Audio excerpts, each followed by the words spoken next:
Rob Clark, 220 yards now from the world record.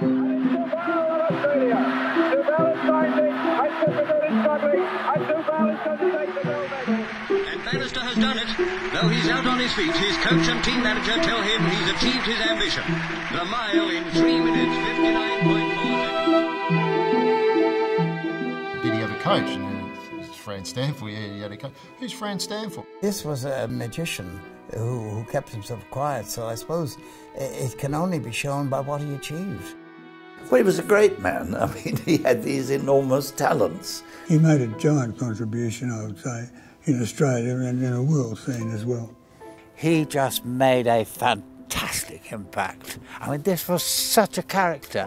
He was a man of genius who managed to tap something in the human psyche and could do it with anybody. The overriding message was, you can be the best in the world, and I know how to get you there.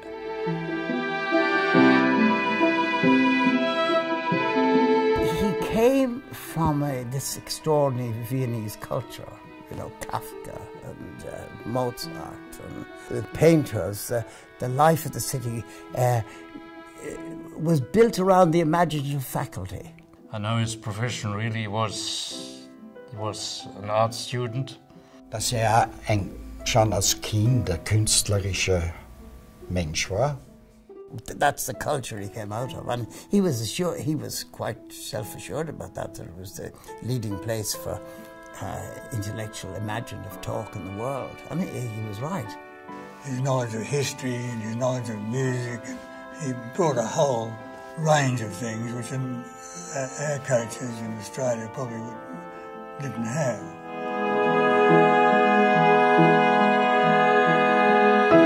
Hat selbst Sport betrieben. War 1936 bei der Olympiade in Berlin. Das war ein Festival für Adolf Hitler. Und das war eigentlich der Grund, glaube ich, was er weg ist. He was a supreme individualist. I mean, he didn't believe in society and convention and government and so on. Das erste Mal dann hinkam und sah Franz in der Mitte seiner Geschwister, wie ein König ist dort gesessen. You could never tell Franz that it's wrong. He never accepted that. But you could try it and generally got your legs kicked out from under you. Well, he did say he could take anybody off the King's Road, or select 10 people, get them to do a Formula 1. Do you remember that? that was a little over the top, I thought.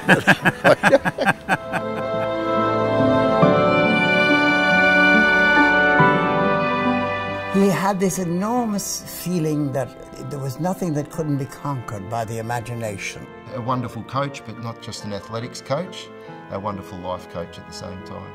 He probably almost became a second father to me. I always think that if I've been able to achieve anything since, that owed quite a lot to Franz. He showed such a tremendous interest in his athletes in terms of where they were going in life, and he was unique. I think his message really is that you have to accept the highest standard that you can achieve, and if you do try extremely hard, that standard will be higher than others or you expected you could achieve.